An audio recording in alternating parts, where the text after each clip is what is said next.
Sore hari ini Bapak Direskrimum akan menjelaskan pengungkapan kasus yang berawal dari penemuan mayat seorang wanita berkat kecepatan dan kesigapan serta ketelitian jajaran Subdit Jatantras Direskrimum Polda Metro Jaya akhirnya berhasil mengungkap siapa pelakunya. Selanjutnya kami persilakan Bapak Direskrimum untuk menjelaskan. Bismillahirrahmanirrahim. Assalamualaikum warahmatullahi wabarakatuh.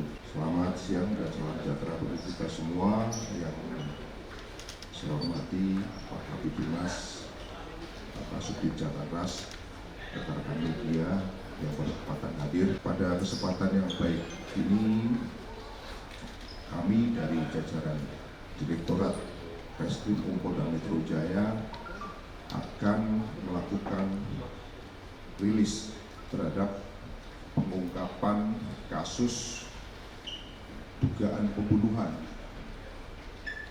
yang mana diawali dengan ditemukannya sesosok mayat di dermaga ujung Pulau Pari pada tanggal 13 April 2024 sekitar pukul 16.00. Berdasarkan hal tersebut, selanjutnya dibuatkan laporan polisi oleh Polres Kepulauan Seribu pada tanggal 16 April 2024 dengan perkara tindak pidana pembunuhan disertai dengan pidana lain dan atau pembunuhan dan atau tindak pidana pencurian dengan kekerasan yang menyebabkan korban meninggal dunia sebagaimana dimaksud dalam pasal 339 KUHP dan atau 338 KUHP dan atau 365 ayat 3 KUHP dengan ancaman hukuman maksimal 20 tahun penjara. Perlu kami sampaikan kepada rekan-rekan sekalian bahwa TKP penemuan mayat tersebut itu berada di Jalan Dermaga Ujung Pulau Pari, RT 02 RW 4 Pulau Pari, Kepulauan Seribu. Sedangkan TKP pembunuhan setelah dilakukan serangkaian penyelidikan yang dilakukan oleh tim, ditemukan untuk TKP pembunuhan berada di kos-kosan di Jalan Raya Perjuangan Gang Kaum nomor 35 Kecamatan Teluk Pucung, Bekasi Utara, Kota Bekasi yang terjadi pada tanggal 10 April 2024 sekira pukul 04.30. Jadi kami jelaskan bahwa kejadian pembunuhan itu tanggal 11 April, sedangkan mayat ditemukan pada tanggal 16 April. Ulangi, mayat ditemukan tanggal 13 April. Adapun kronologis kami sampaikan sebagai berikut bahwa pada hari Selasa tanggal 9 April 2024 sekira pukul 23.30 WIB, pelaku mencari teman kencan ataupun cewek open BO melalui aplikasi micet. Pada saat itu pelaku melakukan pemesanan di tempat kos-kosannya yang berada di Jalan Raya Perjuangan Gang Kaum nomor 3 Teluk Pucung, Bekasi Utara, Kota Bekasi. Setelah pelaku menemukan teman kencan melalui akun micet atas nama Karim, yang mana akun tersebut adalah milik korban. Kemudian antara pelaku dan korban sepakat untuk berkencan di kosan pelaku dengan tarif sebesar Rp300.000 untuk satu kali main. Selanjutnya mereka bertemu di suatu tempat yang mana ketika korban datang ke kos-kosannya pelaku dan melakukan kencan, di mana setelah selesai melakukan kencan, korban meminta tambahan uang kepada pelaku sebesar Rp100.000. Jadi tadi untuk tarifnya Rp300.000, kemudian setelah berkencan pelaku meminta tambahan Rp100.000. Oleh karena pelaku menolak untuk membayar Rp100.000, selanjutnya korban memaki-maki dan mengancam pelaku dengan kata-kata yang kasar dan mengancam untuk memanggil abang-abang yang daripada korban. Dengan adanya perkataan dari korban tersebut, maka pelaku menjadi sakit hati dan sangat kesal, sehingga secara spontan pelaku membunuh korban dengan cara mencekik dan menjerat leher korban dengan tali sepatu sehingga korban meninggal dunia. Kemudian setelah meninggal dunia, pelaku membungkus korban dengan cara memasukkan jenazah korban ke dalam kardus AC. Setelah itu pelaku minta tolong kepada saksi untuk menurunkan kardus yang ada di kos-kosannya. Kemudian setelah itu dengan menggunakan sepeda motor, jenazah yang sudah berada di dalam kardus tersebut diboncengkan di belakang, kemudian dibawa ke jembatan besi di daerah Teluk Pucung, Bekasi. Sesampainya di jembatan besi di Teluk Pucung, diturunkan dari motor kardus yang berisi jenazah tersebut dan selanjutnya dilemparkan ke dalam sungai jembatan besi di Teluk Pucung, yang akhirnya jenazah tersebut ditemukan di dermaga ujung Pulau Pari, Kepulauan Seribu. Jadi setelah diceburkan kemungkinan hanyut dan terakhir ditemukannya di dermaga ujung Pulau Pari. Dari hasil penyelidikan dan penyidikan yang dilakukan oleh Subdit Jatanras Polda Metro Jaya, dari keterangan saksi-saksi maupun alat bukti,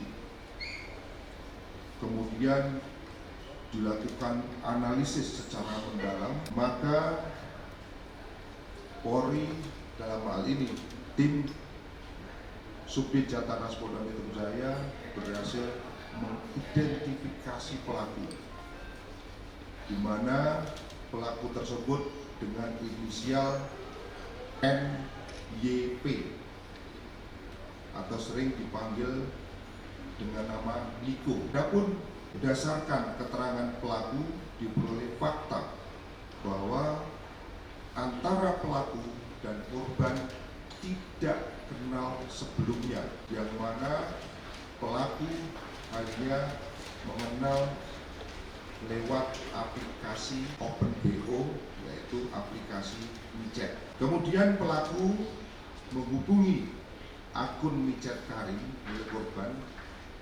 Selanjutnya dilakukan negosiasi untuk kesepakatan harga hingga sepakat untuk berkencan dan melakukan hubungan badan di kos-kosan milik pelaku dengan tarif Rp300.000. Setelah selesai berhubungan badan, korban ternyata meminta lebih. Yang tadinya sepakat Rp300.000 kemudian korban meminta menjadi 400.000, sehingga disitulah pelaku merasa diancam oleh korban karena si korban akan melaporkan kepada abang-abangnya ataupun keluarganya apabila pelaku tidak membayar. Karena kesal pada korban, selanjutnya pelaku mencekik leher korban dan menjerat dengan tali sepatu sehingga meninggal dunia. Kemudian setelah meninggal dunia, korban dimasukkan ke dalam kardus AC yang tersimpan di atas almari. Setelah itu kardus yang sudah berisi jenazah dinaikkan di atas motor dan dibawa ke jembatan besi, yang mana setelah sampai di jembatan besi tersebut, jenazah yang berada di dalam kardus dibuang ke dalam sungai. Lalu kami sampaikan bahwa pelaku juga mengambil handphone milik korban, yang mana setelah membawa handphone tersebut, pelaku melarikan diri ke kampung halamannya pada hari Minggu tanggal 14 April 2024, yaitu di Desa Gagua, Kelurahan Gagua 8 Koto, Kelurahan Gagua 8 Koto, Kecamatan Gagua Koto, Kabupaten 50 Kota, Sumatera Barat. Rekan-rekan sekalian, perlu kami sampaikan bahwa modus operandi pelaku melakukan tindak pidana tersebut yaitu di mana pelaku mencekik dan menjerat leher korban dengan menggunakan tali sehingga meninggal dunia dan membuang mayat yang sudah dimasukkan ke dalam kardus dan dilemparkan ke sungai. Hal tersebut dilakukan setelah pelaku mengambil barang-barang milik korban berupa handphone maupun uang tunai sebesar Rp300.000. Untuk motif bahwa pelaku merasa sakit hati karena korban menghina dan mengancam dengan kata-kata kasar, termasuk kata-kata untuk mengancam akan memanggil abang-abangnya agar digebukin ataupun dianiaya oleh keluarganya. Adapun identitas daripada korban adalah saudari RM, kelahiran dari Ciamis, yang merupakan sudah ibu rumah tangga yang beralamat di Jalan Kampung Babedahan, RT 3 RW 3 Kelurahan Raja Polah, Tasikmalaya. Adapun inisial daripada tersangka yaitu YP alias Niko, 28 tahun, merupakan penduduk Desa Gagua, Kelurahan Gagua 8 Koto, 50 Kota, Sumatera Barat. Perlu kami sampaikan bahwa setelah dilakukan serangkaian penyelidikan oleh tim Subdit Jatanras, pelaku dapat kita temukan dan berhasil ditangkap pada hari Kamis tanggal 18 April pukul 05.00 di kampung halamannya di Desa Gagua, Kelurahan Gagua 8 Koto, Kabupaten 50 Kota, Sumatera Barat. Adapun peran daripada si tersangka yaitu membunuh korban, kemudian membuang mayat ke sungai di jembatan besi Teluk Pucung, kemudian mengambil handphone dan uang milik korban. Rekan-rekan sekalian, barang bukti yang berhasil disita terkait dengan peristiwa pembunuhan ini yaitu 1 buah HP Xiaomi, kemudian 1 buah kalung warna emas, 1 buah leontin, 1 buah cincin, 2 buah anting-anting, kemudian 1 buah kardus yang dikelilingi dengan lakban, 1 buah kaos lengan panjang, 1 buah celana, 1 buah tali sepatu, 1 unit sepeda motor,